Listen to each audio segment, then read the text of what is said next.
বিসমিল্লাহির রহমানির রহিম।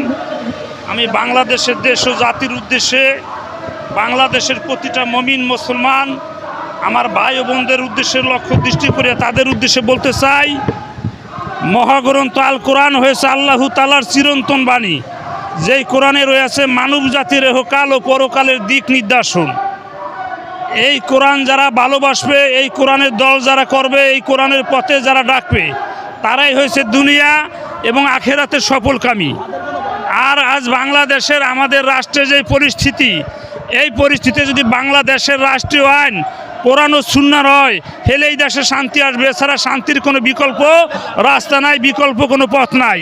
তাই বাংলাদেশের প্রতিটা মুমিন মুসলমান ভাইদের প্রতি দৃষ্টি আকর্ষণ করে বলতেছে, আপনারা কোরআনের পক্ষে কথা বলেন। বাংলাদেশের রাষ্ট্রায়ণ কোরআনের স্থান।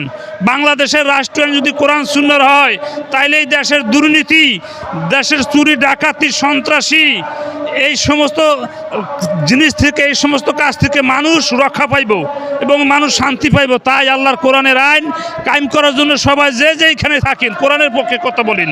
আওয়ামী লীগ সরকার এই দেশে শান্তি দিতে পারে নাই, বিএনপি সরকার এই দেশে শান্তি দিতে পারবো না। একমাত্র আল্লাহর কোরআনের সরকার যদি ক্ষমতায় আসে, আল্লাহর কোরআনের আইন যদি কায়েম হয়, আল্লাহর কোরআনের সরকারেই ক্ষমতায় শান্তি দিতে পারবে এই দেশে। তাই আল্লাহর কোরআনের পক্ষে কথা বলেন। কোরআনের আইন কায়েম কীভাবে হয় সেই প্রচেষ্টা চালান। কোনো সরকার, কোনো দল এসে শান্তি দিতে পারবো না, কারণ জমিন আল্লাহ, আসমান আল্লাহর। আল্লাহর জমিনে শান্তি দেওয়ার একমাত্র মালিকই আল্লাহ। তাই বাংলাদেশের রাষ্ট্রায়ণ কোরআন সুন্নাহ হলেই দেশের শান্তি, বেচার শান্তির কোনো বিকল্প পথ নাই।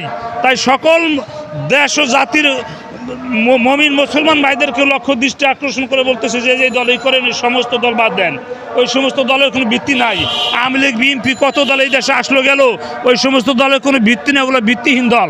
ওই ভিত্তিহীন দল বাদ দেন, আল্লাহর কোরআনের দলে যোগদান, আল্লাহর কোরআনের পক্ষে কথা কন, আল্লাহর কোরআনের আইন কায়েম চান। যদি বাংলাদেশের রাষ্ট্রায়ণ কোরআন সুন্নাহর হয়, তাইলে দেশের শান্তি, এটা চিরসত্য কথা, চিরসত্য বাণী। তাই এগুলো আমি আমার কথা এখানে সংক্ষিপ্ত করে দিচ্ছি। খোদা হাফেজ।